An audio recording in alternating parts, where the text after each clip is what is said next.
Sa hamon ng buhay ito, ang pinili kong laban.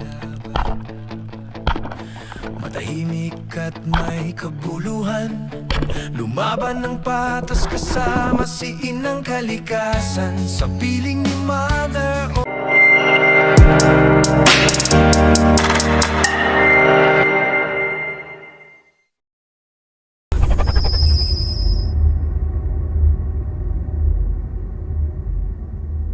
Isang magandang araw sa lahat. Dito na naman tayo sa isang Spearfishing Adventure at dito pa rin tayo sa Legit Santa Teresita, Dumaran. At siyempre kasama pa rin natin ating dive buddies ngayon. Sila Locacy Channel, Batang Spero, Jake Avener Spearfishing Adventure. At si Bro Marco Ocon na siyang ating boatman at mayari ng bangka na gagamitin namin sa mga lakad namin sa araw na to. At yan naman si makulit na Batman. Yan ang alaga ni Bro Jake na makihilig makipaglaro. At ito, going to the spot na kami. At bibisitahin lang namin ang usual spots namin dito sa Dumaran. At after about 20 minutes na biyahe, ito na kami sa aming first spot of the day. Ito, kalmado ang tubig at medyo malinaw naman. So let's see kung anong mayroon para sa amin sa araw na to.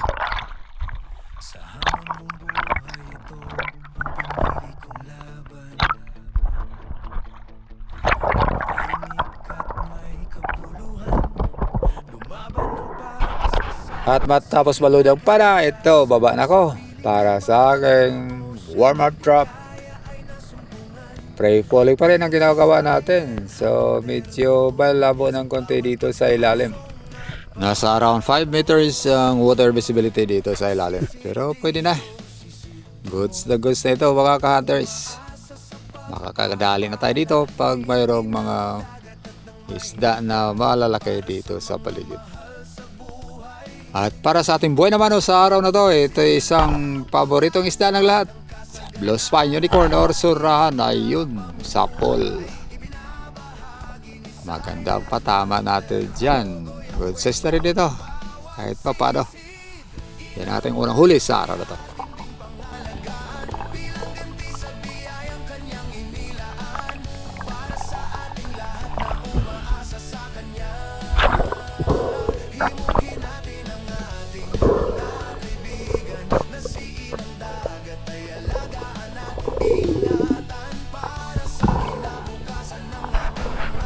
At sa pagkabante ko, dito ako mag-set up ng ambush. Goods pa rin ang visibility sa area na to. At meron tayong nakita sa unahan, isang barchick coral trout. Good size naman at sadyang maamo ang isdang ito. Pero naghahanap pa tayo ng iba pang pwede nating tirahin. Hindi naman yan basta lalayo.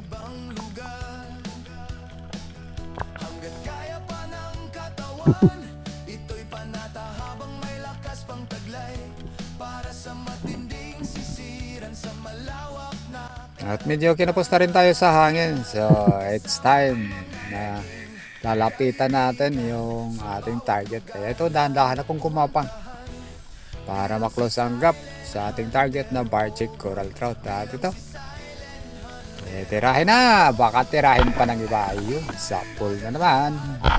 Pangalawang isda sa araw ko. Isang barchick coral trout.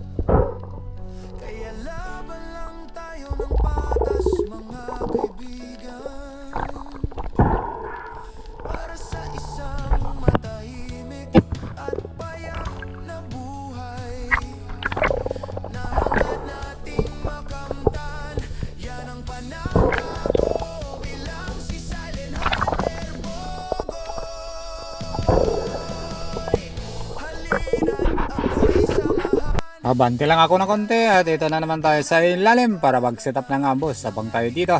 Baka sakaling mayroon na namang lalapit o kaya may makita tayong isda dito na pwede natin tirahin. Habang nakatambay tayo dito sa ilalim, mayroon na tayo napapansin na ilang piraso mga sweet lips, gold size na rin. Pwede natin tirahan yan mamaya kung sakaling wala na ibang lalapit.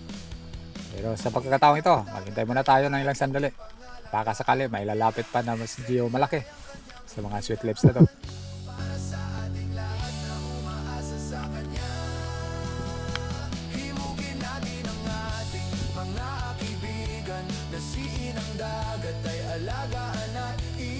At ito, nag-decide ako na tirahin na medyo malaki sa grupo. Ayan, at least dilogi ang pag-angat natin. Goods na to. Kaya laban lang tayo ng patas, mga kaibigan. Sa hamon ng buhay ito, ang pinili kong laban.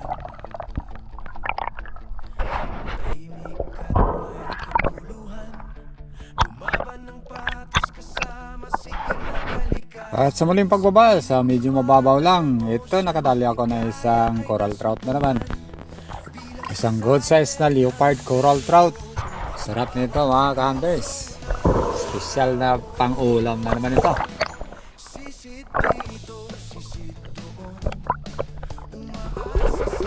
Isa na namang coral trout ang nadali natin dito na sumabit pa sa ilalim. Wala tayong video, sakto na pagtira. Hindi natin naon yung camera kasi mababaw lang ito. So nagmadali na lang tayo na tirahin. So ito, sinicure ko na lang pagkatapos matira. Goods na rin.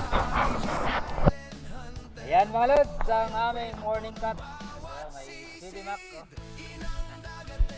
Ayan, coral trout ang huli. Ito sa akin. Aking coral trout. Ayan muna.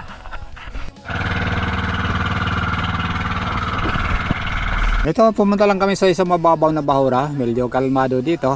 Kasi malakas ang alon doon sa medyo malalim. So dito kami, tambay muna para sa tanghalian. At ito, nagkilaw kami para sa aming ulam sa tanghalian.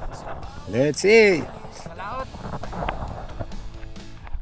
At ilang sandali matapos ang aming tanghalian, ito na naman tayo sa ilalim ng karagatan para hanapin ang nararapat sa atin na biyaya. At ito, medyo malabo ang new spot natin. Pero goods pa rin. Baka sakali dito makadali na tayo ng mga mamaw.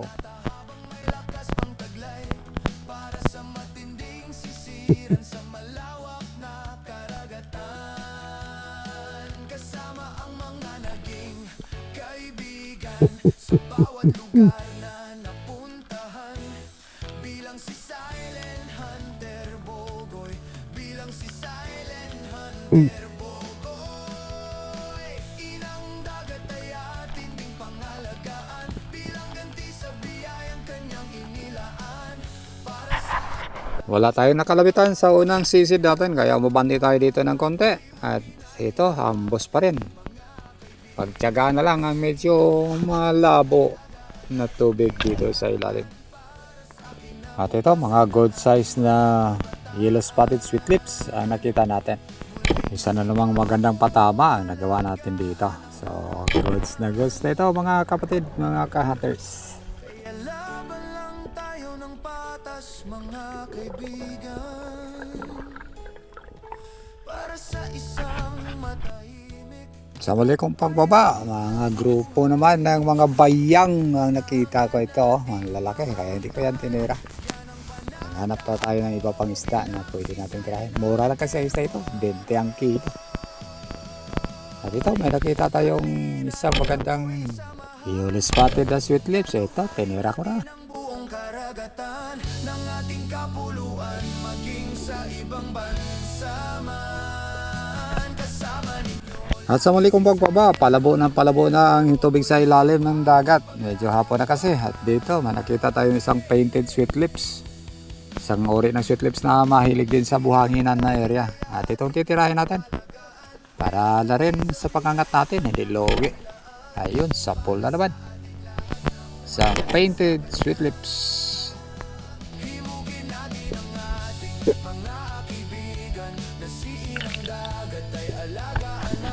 Sa pagkabante ko, dito lang ako sa gilid. Medyo malabo na talaga. Nag-antay na lang ako dito kung anong mang dadaan na isda. At ilang sandali pa, may napansin tayong palapit, isang torpedo scud.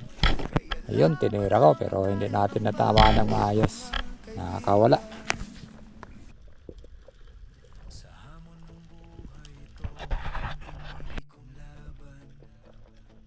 Muli na naman tayong nag-abang dito sa baba at mayroon tayong napansin na naman na mga sweet lips.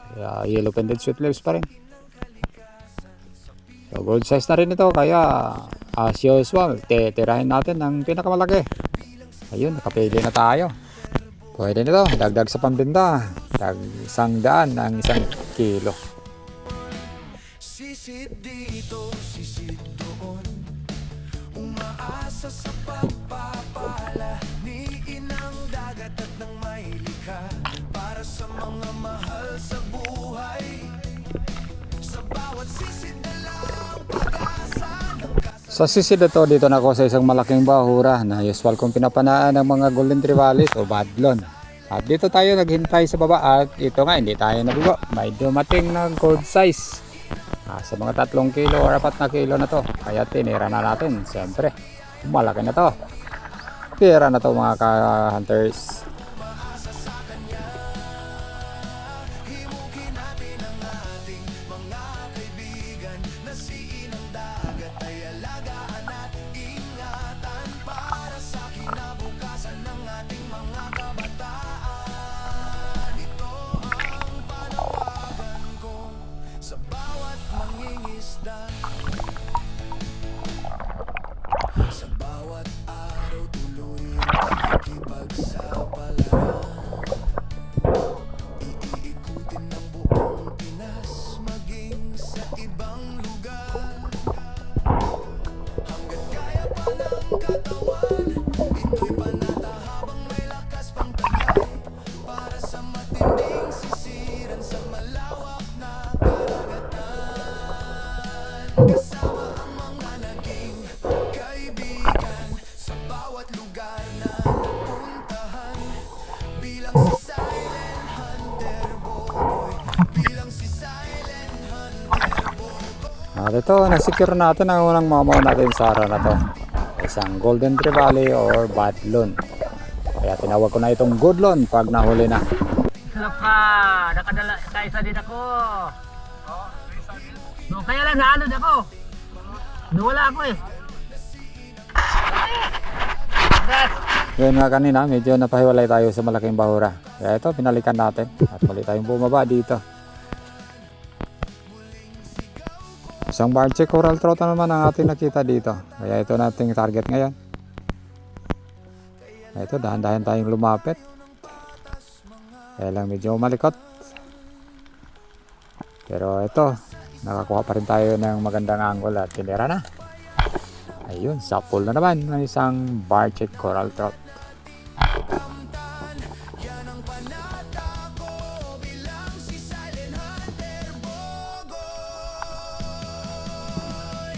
Halina't ako'y samahan, galugarin natin ang buong karagatan ng ating kapuluan maging sa ibang bansa man. Kasama ninyo lagi si Silent Hunter Bogoy sa bawat paglalakbay.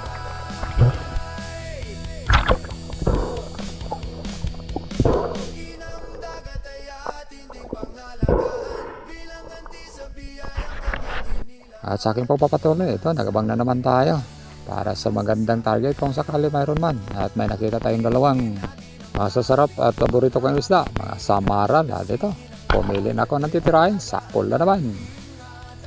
Masarap din ang tinik nito. Kaya ingat lang po sa pag-handle ng isda ito. Muling sigaw ko, alagaan ang karagatan.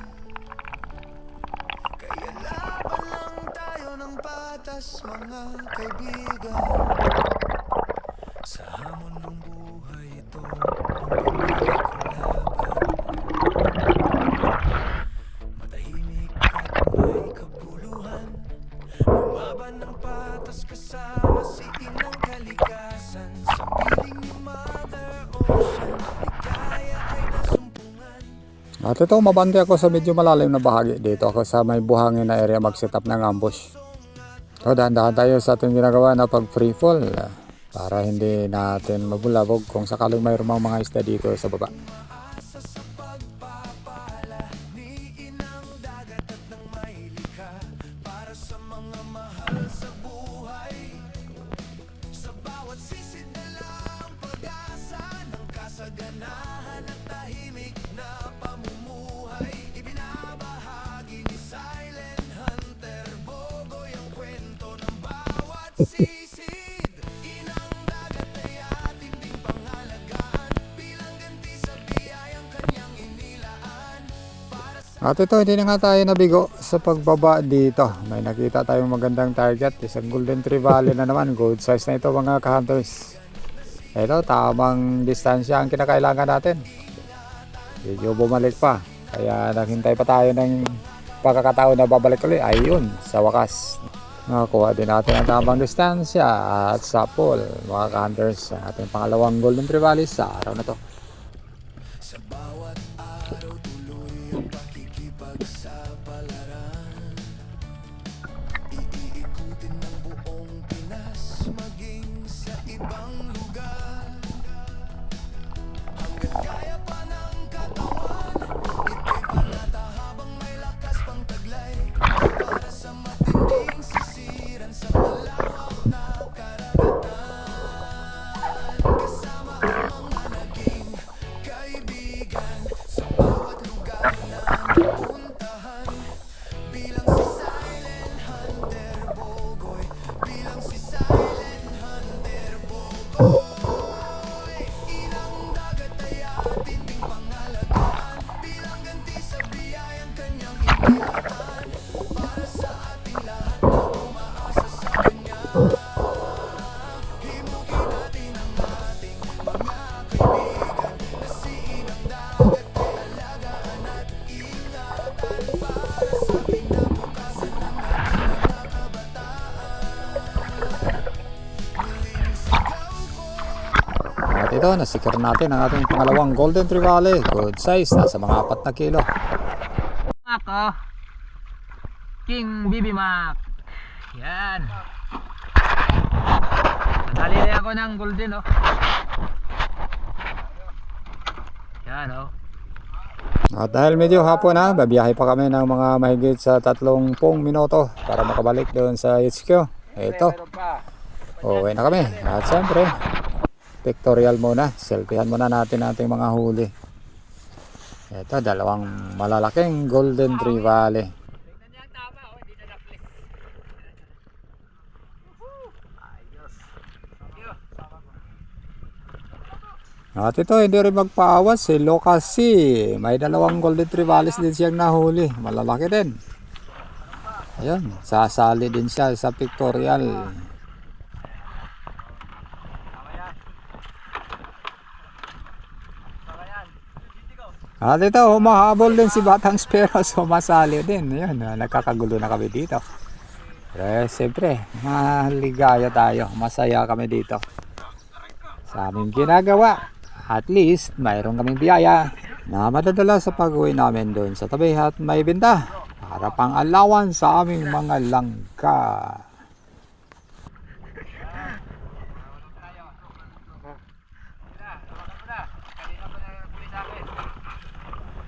Let's go. Wow. Okay na. Ayos. Mayroon pa doon, baba. So ito, uwian time na. Mayroon na kaming mga dalang biyaya sa aming pinagpaguran sa araw na ito. Another selfie na naman pagdating dito sa tabi. Pero medyo madalim na ang paligid.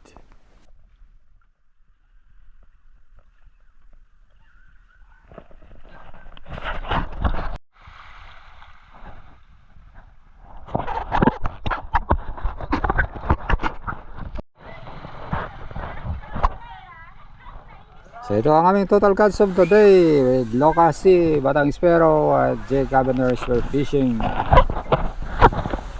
Yan, may pambinta na kami, pang allowance para sa mga langka. Nakatatlong dalawang batkon. Isang tangigi.